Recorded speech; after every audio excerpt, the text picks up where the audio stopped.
Hello there, world of tankers. Welcome to the channel. I'm your host, Blitz, and in today's video, I'll be giving you a full review of the AC Atlas. This is the new Tier 10 Blitz Nation tech tree, which has been added in a whole line of vehicles starting at Tier 4 and making their way to Tier 10. The Atlas is an interesting tank, to say none the least. It's incredibly ugly, but looks don't matter in terms of tanks. It's all about the performance. So that's what we're going to be focusing on today. Now, it looks like Wargaming has buffed this vehicle since my original criticisms on it, which is good. It's nice to see Wargaming is at least listening to my criticisms, because we can see that the auto-loading gun now sits at 2,700 damage per minute. If we compare that to what the original DPM of this auto-loading gun was fully equipped, we can see it was quite a bit less at only about 2,457 and 2,392 for the 480 damage per shotgun.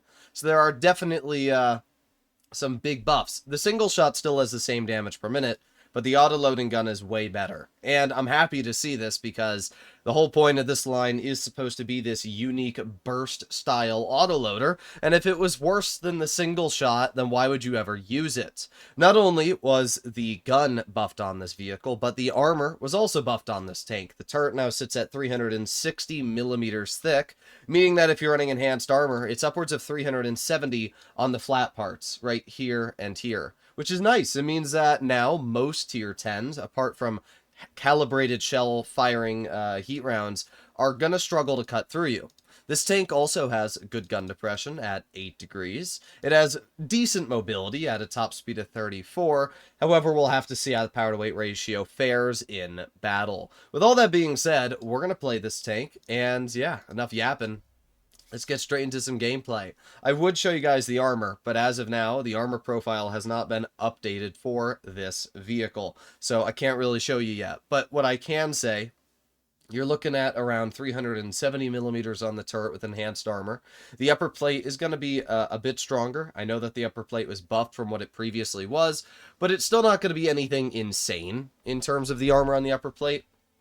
But I think that in general, this vehicle is looking a hell of a lot better than it previously was, and it might actually be a half-decent vehicle.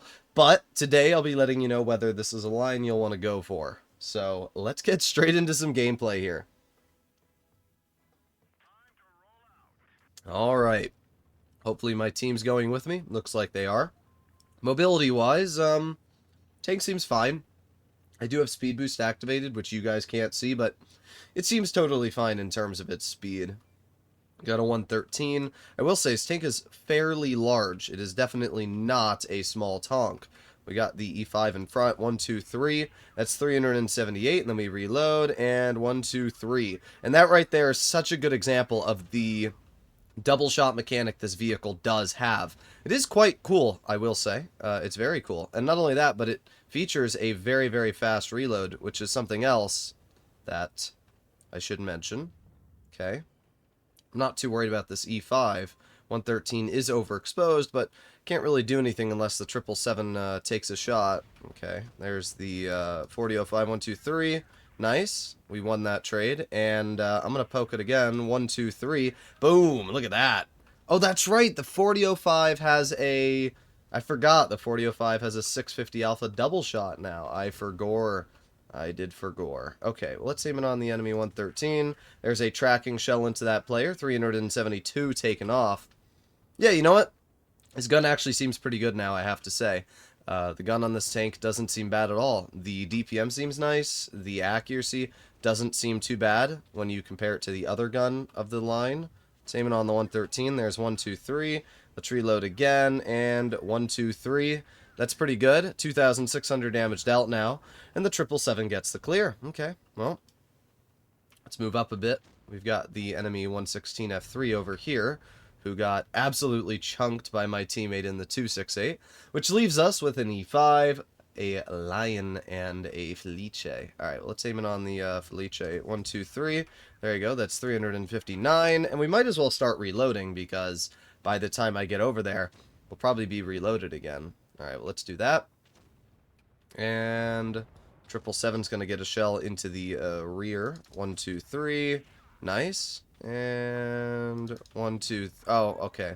That was a unfortunate shot for me. I don't think it matters. This guy's obviously cooked either way, and I can just lock him here, and we should be alright. This thing does have very, very good armor in that regard, so it's not too big of a problem anyway. All that's left is the lion. We ended up dealing 3,400 damage in this game, which is pretty solid. There you go. That's 244 damage into the lion, which brings him now to a 1-clip for me, so it's going to be hard for them to deal with me. By the way, you can definitely see that buffed lion armor right there. Thing's got really strong armor now, which is going to make it incredibly challenging to deal with. Alright, let's move over here. And I have a feeling that the lion is not going to stand much of a chance. There you go. Nice! That was a good game. That was a good game. 3,800 damage. We assisted a little bit, and we got a kill. I'm not sure if this is going to be an ace or not. Probably will be, because it just got released, but we'll see. Either way, I have to say this tank is a lot better now that Wargaming has actually listened to the criticism that I gave them, right? I mean, when I saw that this line was getting released into the game, I kept saying, it needs to be buffed. This auto-loading gun needs to be better. This armor needs to be better. Didn't take a rocket scientist to figure these things out. But clearly, Wargaming has at least listened to somebody's criticism, because at this point, the auto-loading gun is quite nice with around 2,800 to 2,700 DPM. It's got pretty good pen because it's APCR premium. And then not only that, the tank has decent mobility, the accuracy isn't too bad, and the armor we'll have to get a feel for if we can get a map that's hull down, maybe Dead Rail or Normandy. One of those two maps would be fine, but in general, the armor of this line, it seems okay. I think Wargaming did a decent job releasing this tech tree. I am a little surprised they didn't release any legendary camos alongside the tech tree to make them look a little better. But yeah, in general, it seems a lot better than it was in testing. So here we are. We got an Atlas up against us, which will be good because we can see the armor profile. And because this thing only has 356 mils of gold pen, I don't think we'll actually be able to cut through the enemy Atlas's turret, which is kind of funny. Alright, well, here we go. Speed boost away. I'm going to get hauled down. And we'll try and shoot the enemies as they make aggressive plays. But yeah, the mobility on this tank is a heck of a lot better than the Sterope Collector. I'm not sure why Wargaming released the Sterope to have such a mediocre gun, if they released this tier 10 to actually have a pretty good gun. We can definitely see, though, the armor on that thing's hull is pretty good. I mean, even loading gold, it's quite reliable. But we still took 620 health off. We can also see that the Kampfpanzer 70 is now a tier 10. Okay, well, we reload, and yeah, there's not much of a weak point on that vehicle. I mean, we still penned him. There is weak points, but it's definitely a lot harder to pen. There you go, 300 damage into the enemy minnow. We've already dealt 1,100, which is quite good. And now we reload again. 4 seconds to go. Alright, well, Wait, the Kampfpanzer gets tungsten now? I did not know that. Interesting. Alright, well, we got the minnow, and I'm very tempted to just drive over, and I'm going to do this. There's 1, 2, 3, 286 into the minnow. 1, 2, 3. There you go, 396. Yeah, we're doing pretty good damage so far. I mean, I don't think this minnow stands a chance at all. And because this thing has a really surprisingly good DPM, it doesn't seem to struggle in any of those regards. 1, 2, 3, we reload, and boom, boom, boom. There you go, they're out of the game. We did get shot by the grill, which kind of sucks, but at the same time, we are already up to a pretty solid amount of damage here.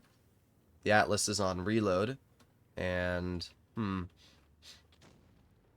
have a feeling that those players are going to turn around for the Kampfpanzer, which means I can move over here, aiming on the rear of the 60. There's 335. Can we get the ammo rack? Nah, dang, I was really hoping we could. That's still a pretty solid amount of damage, though. We're up to 3k. And I'm not really worried about this Atlas. I mean, they're shooting at me, but I'm not really going to get punished by this guy at all. And what we can do is 1, 2, 3. There you go. Atlas gets taken out of the game. I'm going to ignore the 60 because 60 TP appears like they're going to get killed from every one of our teammates. So I'm just going to reload. Yep, there you go. 60 is dead. And that leaves us with an FE2 and 5B183 and a grill. We've already dealt 3,300, so it's not like we're struggling to deal damage here. Oof, that was not good. That was pretty bad RNG right there, I will say. That was terrible. You can definitely notice the gun still has its moments when it's not great. Like, if you're not aimed in this thing, it's still going to miss its shots. And that was, I think, a pretty good example right there for the case of this thing's gun missing some fairly easy shots. But overall, we still did pretty good. We have the 183 over here, who I'm pretty sure just kind of gave up. We got 259 damage into them, which put us up to 4K. Not a bad game at all. Not a bad game at all. Okay, well, our second game in this vehicle, we got 2 kills, 4K, and assisted another 300. So that's going to place us at probably another ace. 2 back-to-back aces for my first 2 games in this vehicle. Let's take a look, and there you go. Yeah, I have to say this tank seems fine. You'll definitely notice the gun does have some balancing factors. As you saw shooting at that grill, we missed like 90% of our shots on him, both times. And if you do miss your shots in this tank, your DPM, it's still fine, but the clipping potential does go down quite a bit. This isn't your average autoloader that's completely overpowered and rips out damage like crazy, you know? The average autoloader in tier 10 can deal 1,200 damage in 5 seconds. Looking at you, 57 heavy. Even with its nerf, it's still 1,120 damage or whatever. So, obviously, there are plenty of autoloaders which can deal an insane amount of damage very quickly. Even the Concept does, what, 760 damage now? This thing does 720. So, it's one of the lowest clipping potential autoloaders in tier 10. But because it has decent DPM, it's got a really fast reload. And because it has pretty good armor, doesn't matter too much. So we're going to head over here. Not sure why our ATAC has decided they want to go here, but let's see. I'm going to move up. Got the M48 Patton, and there's the Atlas.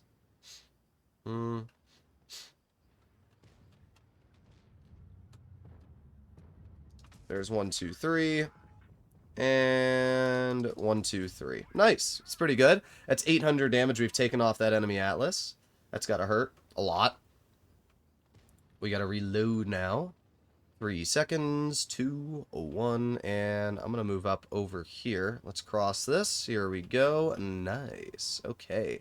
Getting into a position like this is obviously quite good because it completely stops a player from this, like this Patton from doing anything. 1, 2, 3. Nice. Look at that.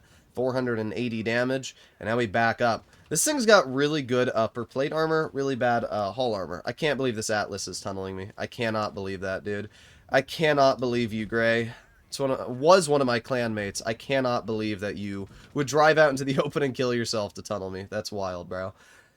Alright, well, that's really disappointing. That's like an average NA player there, you know? Drives into the open, throws their game just because their Magi clipped them before. It's kind of dumb, but oh well. There's 366 off the enemy Concept, and I can't really do anything to the Concept. It's still one of the dumbest hull down heavies, but we've done 2,000 damage now, which is pretty good. And I don't know if they have a tank in that bush or not, but I honestly don't really care. I'm going to push the enemy 183. There's 375. I'm not trying to block my 50B. I'm just trying to shoot this guy. I didn't want to block the 50B. Alright, let's move in. We got the 4005, which, as I mentioned before, has that double shot 500 or 600 alpha gun now. Concept shoots him once. Concept shoots him twice. We're going to move up. 1, 2, 3. There's 320 damage. ATAC gets the clear. That leaves us with the Type 68 left. Ah, we don't get any damage. But hey, another 3,260 game. We got 2 kills. So, yeah, I mean, every game we've played in the AC, it's done pretty good. The guns felt nice. The armors felt pretty reliable. I have to say, this is a pretty solid vehicle. Did we get another ace? Come on, give me another ace. Oh, dang it. I wanted to get 4 aces. Alright, well, let's do our final game in this tank. I think we were 1 XP from an ace. I think 1,200 is the min ace bar for any tier 10, and we got 1199. So I really do think we were 1 single XP from getting that ace away. But as you saw, we couldn't get that kill on the Type 68. He was just dead too fast.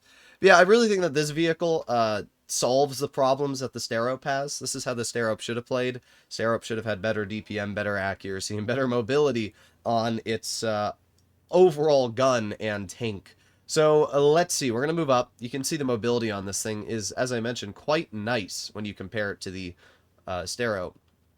So I'm glad that Wargaming solved a lot of those problems. Now we do have a Sterope who bounces me, so that's pretty good. Let's fall back. Nah, I'm going to chill here, and we'll see how this goes. We got the enemy Yo, and I'm going to back up from the Yo. Here we go. Backing up. 1, 2, 3. That's 357 damage, but as many of you are aware, the Yo is still the dumbest tier 10 in the game, and the fact that it can just poke me and take 950 health off just like that is pretty dang stupid. I hate Yos. I think that Yo players are the luckiest players in this game for the moves that they make. But you know what? Your game's over now, dude, so I hope it was worth it. Of course, our Progetto's game is also over. Not sure why our Progetto made those plays, but yeah, they basically killed themselves. So, yeah, and I have no team support because my TDs are sitting in literally the most useless positions they possibly could be. They're not covering me. I don't even know what they're doing. They're just sitting there like a pile of turds. Either way, we're going to get one tracking clip into the 183. There you go. 2 tracking clips into the 183. That's pretty nice. Will our team do anything? Probably not. That is Blitz for you. Alright, we're going to back up. And we're going to reload. 3, 2, 1. There's another little clip into this 183. And 1, 2, 3. There you go. We get a bounce. As I mentioned, this thing does have pretty good armor. So you're not completely useless when you drive this thing. Now, we do have oh my god, the Yo is gonna take another 850 of my health off. Yay! We love fighting Yos! They're so exciting. Alright, well, I'm going to get 360 damage into that guy, and I'm gonna drive into cover. I honestly find it hilarious how nobody on my team has done crap to help me. It's not like I've gotten any support. No, 0 support this entire battle. Nobody has done anything to help me. It is, it's pretty lazy from my whole team. They should be ashamed of themselves. 1, 2, 3. Well, we don't get any damage into you, but at least we get a bounce. As I said, this thing does have pretty good armor. It's just real unfortunate that this is the team I was given here. 2 183s, and not a single one of them knew what they were doing this entire game. But hey, we did pretty good. We got, I don't know how much damage out, but we did pretty good. If these 2 183s had just sat right there and covered me, when the Yo overpoked, when the enemy 183 drove over the ridgeline, when the Stero literally drove into the open, I think I would have been totally fine. But instead, both of my 183s put themselves in legitimately the most pointless positions I've ever seen, covered nobody, and died. Like, why are we driving tank destroyers if we're not going to make a decision? Even if they cover the medium flank, I would have been happy. But we still did pretty good. 3,442 damage. We blocked 2,850. I mean, we were not the problem in this game. Look at our team, dude. Oh, man. Oh, well. Yeah, I have to say, though, the Atlas feels great. I mean, we really put it to its test in that final game there. We basically went up against the entire enemy team. Now, obviously, as I mentioned, the M6 Show is still the dumbest tier 10. The fact that that thing can deal 900 damage in 1.7 seconds, it's still dumb. But this tank, it does 720 damage in, what, 3 seconds? And not only that, but it does feature a really nice gun. Its accuracy felt solid. The DPM is great at 2,700. And it's got gun depression. It's got really good armor. Like a 183, for example, cannot pen the turret on this thing. As I said, the turret's 360 base. I'm running enhanced armor, so it's more like 370. The armor on this vehicle is incredibly strong when face hugging or anything like that. So players like the 183 think they can get away with stupid plays, and they can't.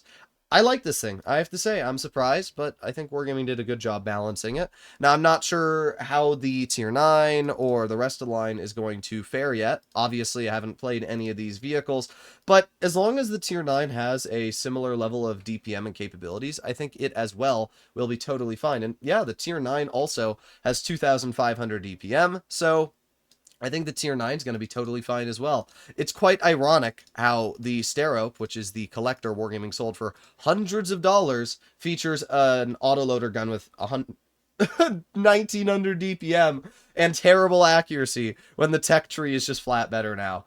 I guess Wargaming kind of learned their lesson. Gee, maybe we shouldn't release a really, really lame line, but yeah, they got to buff the tech tree, or the collector now. Either way, I'll see you all in the next one. Bye-bye.